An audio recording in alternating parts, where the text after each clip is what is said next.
It was just past noon on a clear Saturday when General Naomi Brooks, a decorated four-star officer of the United States Army, pulled her black Renault sedan into a small gas station on the edge of Falls Church, Virginia, stepping out in full tactical uniform, olive drab vest bearing her nameplate, subdued U.S. flag patch, and the unmistakable shine of a general's insignia pinned over her heart. Her posture relaxed, yet upright, the quiet dignity of someone used to command.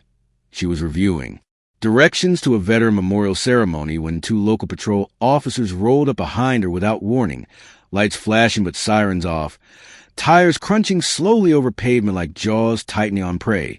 And as Naomi looked up with calm alertness, they were already out of their vehicle, one adjusting his belt while the other approached with the unmistakable swagger of entitlement, his hand hovering near his holster as he barked, "Excuse me, ma'am, what are you doing here?"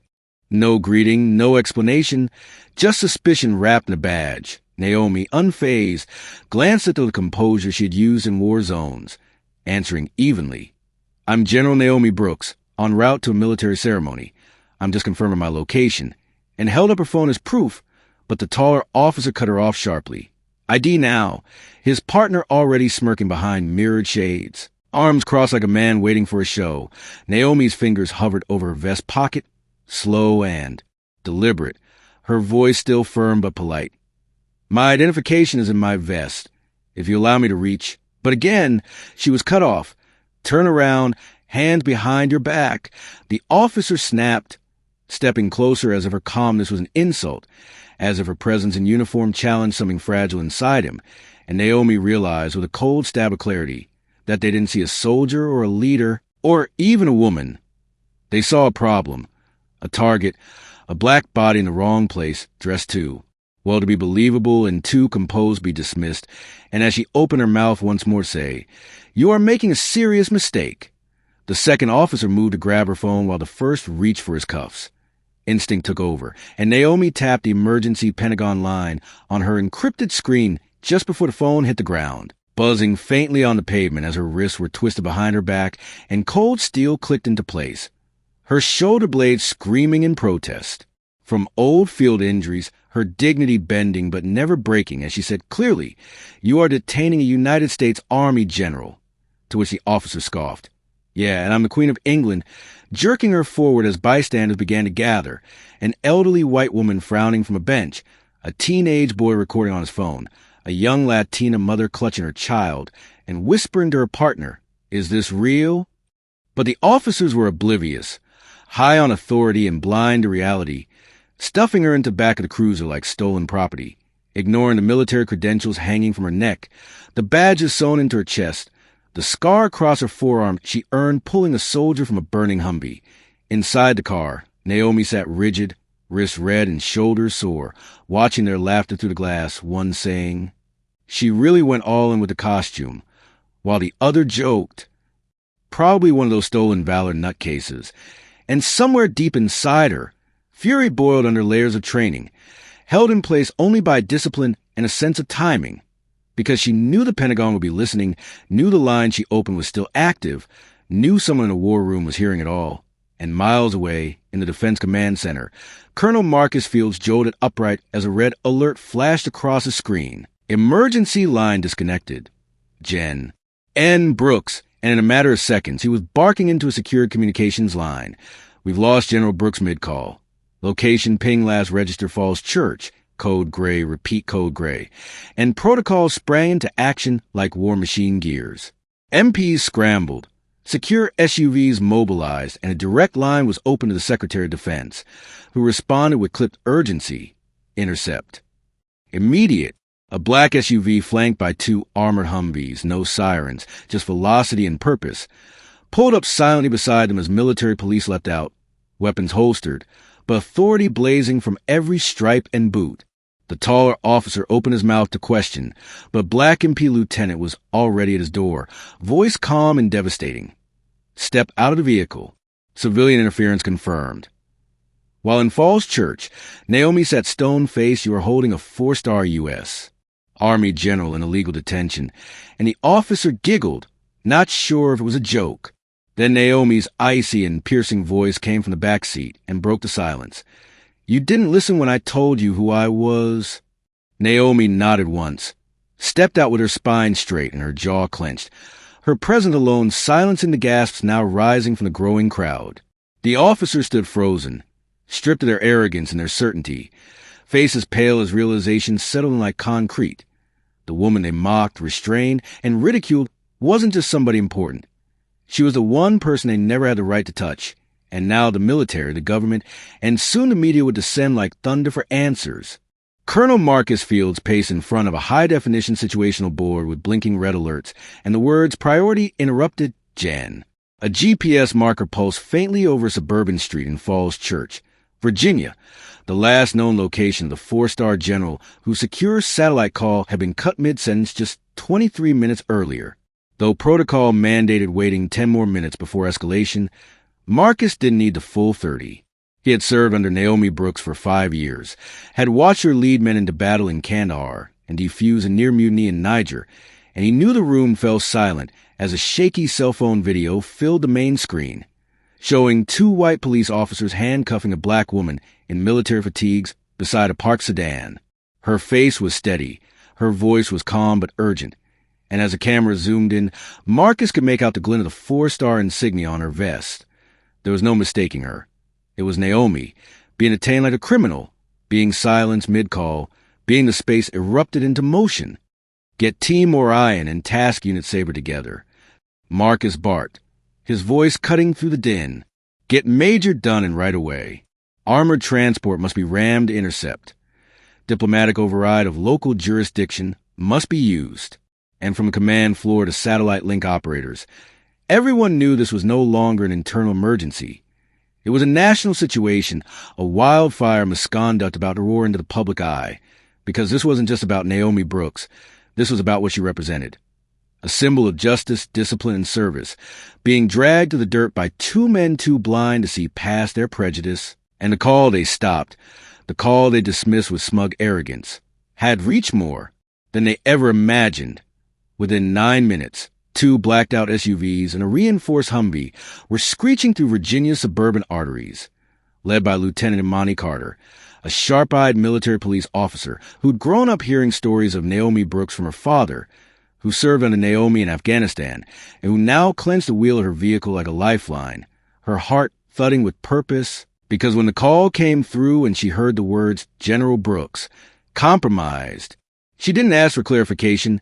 She loaded her gear, summoned her team, and moved with the kind of speed that only duty could ignite. And while traffic parted around them and military satellites kept their eyes fixed on a moving cruiser, Imani rehearsed her approach, her tone, her legal phrasing. Civilian officers may not detain ranking military without probable cause or federal warrant. But under all that was a burning truth. Naomi Brooks was more than her rank. She was a living legacy, and today, someone had dared to spit on that legacy.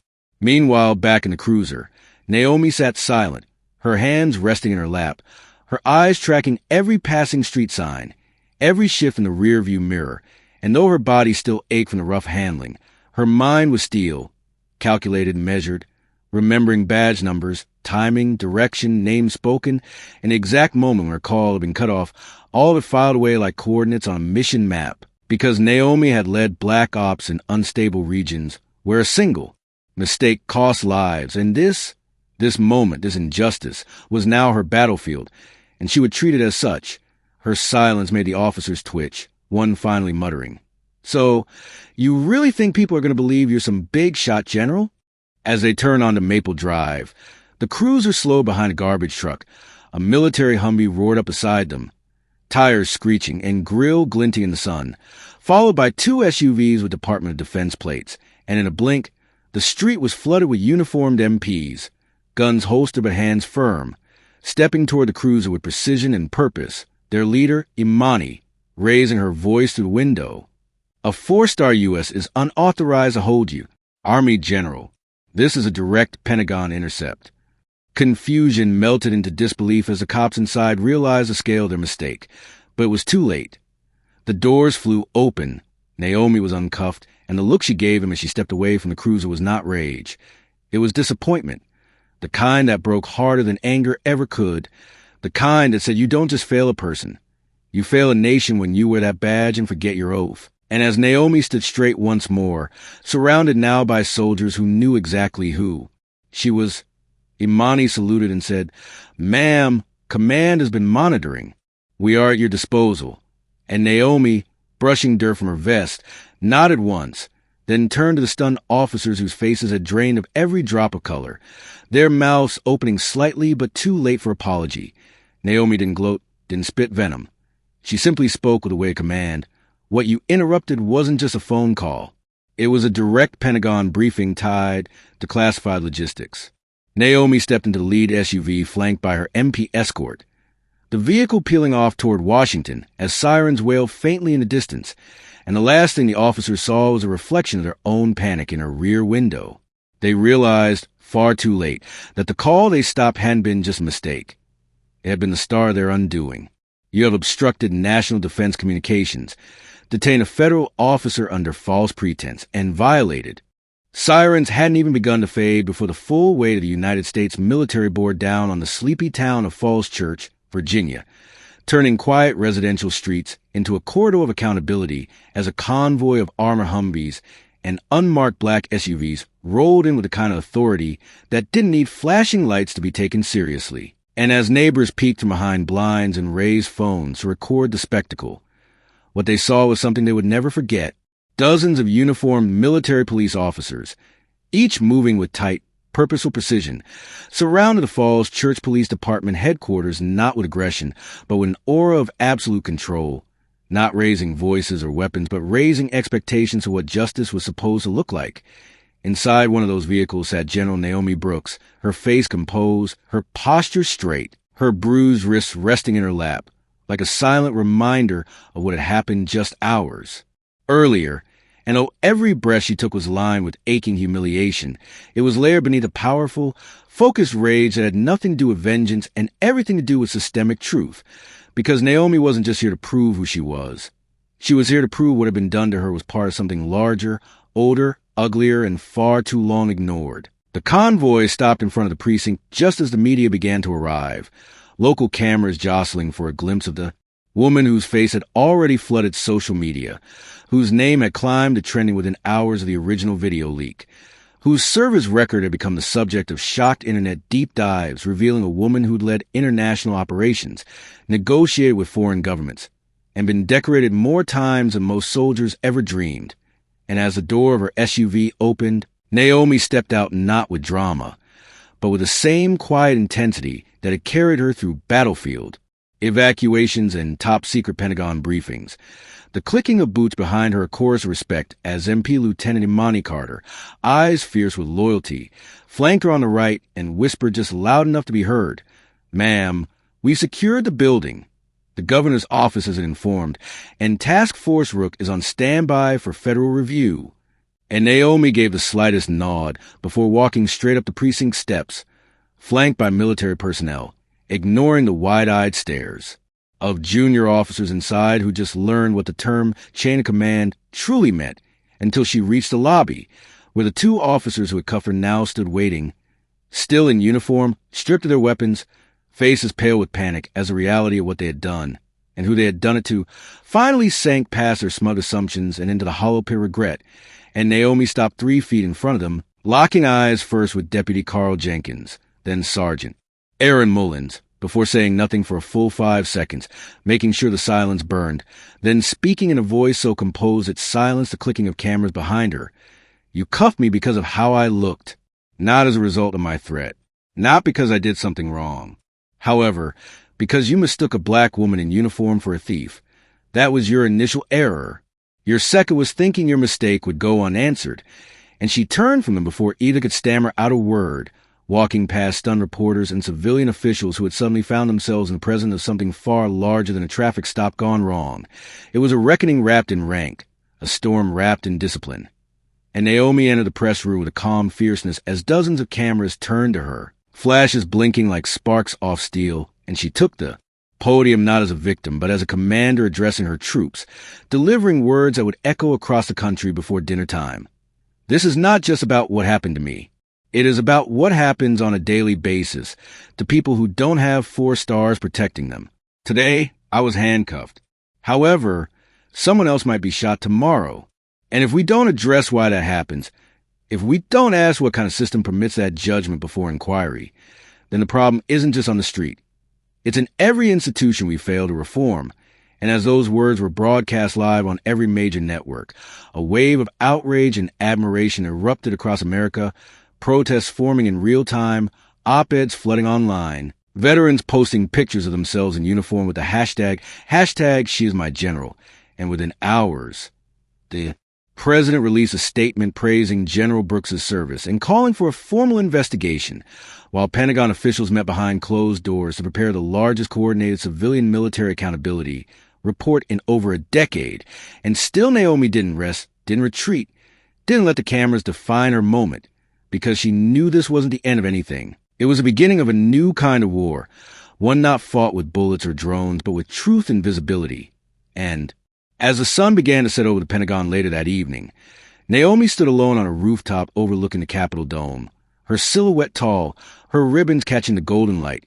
And for the first time that day, she allowed herself to breathe, not because justice had been served yet, but because now the world was watching and finally, it was listening. The next 72 hours unfolded like a tidal wave that no one on the Falls Church Police foresaw coming, and by the time the ripple effects reached their full height, it was far too late for apologies, explanations, or backpedaling, because the nation had already made up its mind. What happened to General Naomi Brooks wasn't just an incident. It was an exposure, a peeling back of the quiet rot that had been allowed to fester beneath badges and uniforms for too long. And as federal investigators descended on the precinct with sealed subpoenas and sharp questions, body cam footage was seized, disciplinary records were pulled, training procedures audited, and every single use of force complaint filed in the last decade reopened and re-examined under the now blazing scrutiny of a Defense Department task force that had been deployed in full under direct order from the Secretary of Defense herself, while Naomi, meanwhile, moved through each hour with a terrifying calm, attending briefings by day, reviewing intelligence logs by night, and taking only short breaks to meet with legal counsel and public affairs officers, preparing her formal statement for the Senate Oversight Committee, which had fast-tracked a hearing within 5 days of the incident. And as social media flooded with military veterans posting photos beside the words, "We stand with General Brooks," and even conservative media figures who normally dismiss systemic injustice were forced to acknowledge the reality playing out in viral videos and documents being leaked faster than spin could be crafted. The pressure on local and federal law enforcement systems exploded into a firestorm of resignations, suspensions, and emergency policy rewrites. Deputy Carl Jenkins, who had first demanded Naomi's ID with that cold smirk of superiority, was placed on administrative leave before sunrise on Monday and stripped of his badge by Tuesday afternoon when his prior disciplinary history, including for excessive force complaints and one unresolved racial bias training violation, became public knowledge, while Sergeant Aaron Mullins, who had mocked Naomi's credentials as Halloween cosplay, was removed from patrol duty and subjected to an internal interrogation so intense that by the end of it, even his own attorney walked out of the room in disgust. And both men were formally charged under a rarely invoked section of federal law that prohibits obstruction of military, communication, and impersonation of federal authority, charges which carried a maximum prison sentence of up to 10 years. And while neither had spoken to press, leaked footage of them being escorted out of the precinct in handcuffs, a cruel irony not lost on anyone, became the new face of accountability across every major news outlet, replacing their arrogant sneers with the pale, hollow expressions of men who'd finally realized they weren't untouchable. But for Naomi, it wasn't enough to watch two men fall. She wanted to crack the system that enabled them. And so, with the help of her longtime ally General Thomas Rourke and legal analyst Major Layla Hassan, she co-authored a sweeping legislative proposal titled the Brooks-Rourke Military-Civilian Integrity Act, designed to regulate police interactions with uniformed personnel, require mandatory cross-agency training on military identification protocol, and establish a federally monitored review board to handle misconduct, complaints involving service members. And when that draft landed on the desks of Congress, it came attached not just with Naomi's signature, but with thousands of pages of evidence, testimony, and public support from citizens who had marched written and shouted in her name, and suddenly senators from both parties found themselves unable to vote no, without risking political suicide in the wake of a public that had rallied behind a woman whose silence, under pressure, had spoken louder than any press conference ever could. And still, Naomi never once positioned herself as a hero of the story. In interviews, she kept her tone humble, her gaze steady, saying, "This isn't about me. I just happened to be the one they couldn't silence." And when asked what she would say to the officers if given the chance, she replied simply, "I hope one day they realize how dangerous their assumptions were, not just for me, but for the people they'll never see in headlines."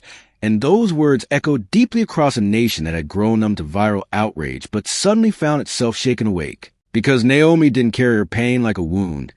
She carried it like a torch, and she held it high enough to light the way for everyone else still waiting in the shadows of injustice.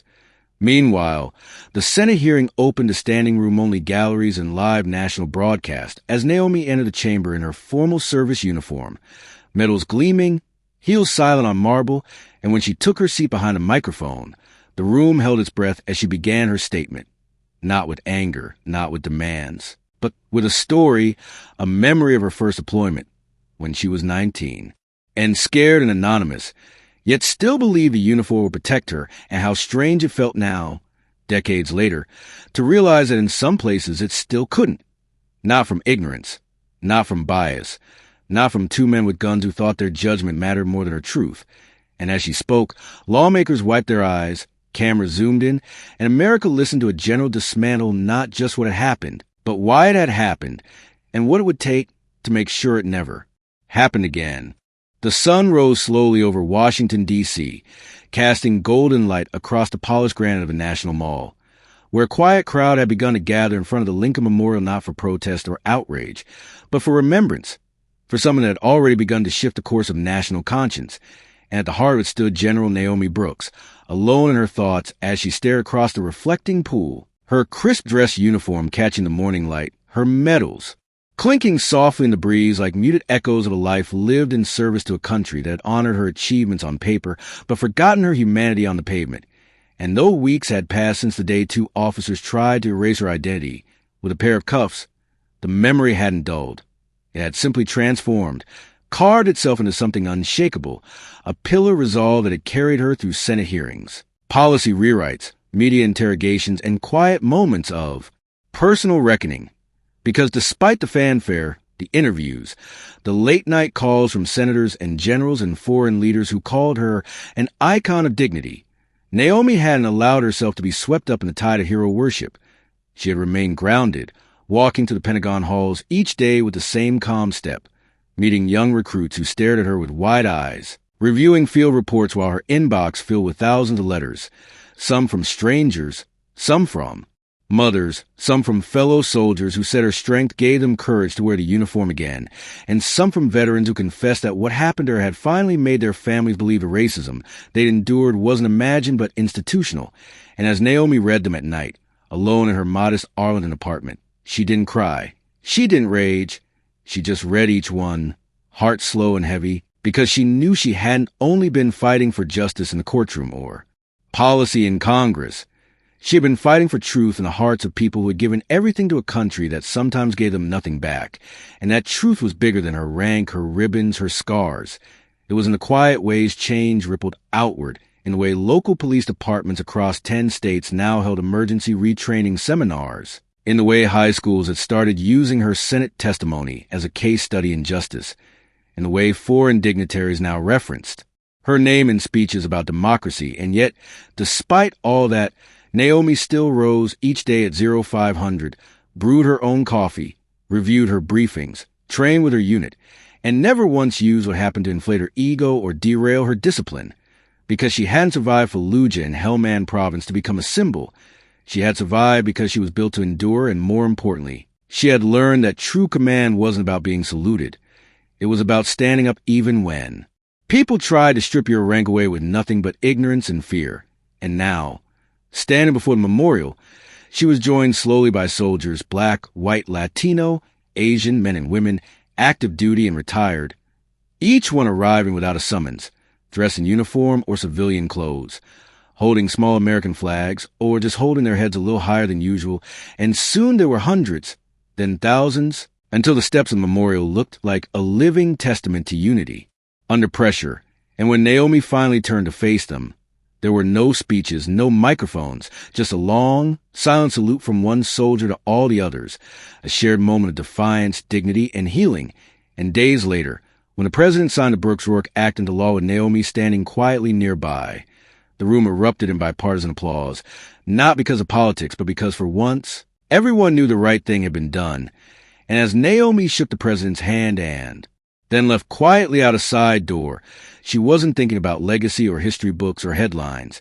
She was thinking about the future, about the young cadet who had written her a letter saying she no longer feared wearing her hair natural in uniform, about the janitor in San Diego who had emailed simply to say, "I see you," about the nation she had fought for not always loving her back, but finally, starting to listen. And as Naomi walked into the late afternoon light, disappearing down a quiet street without fanfare, she knew this was the beginning, not the end, of what she had always been fighting for. A country where no one's worth could be questioned just because someone else didn't see it.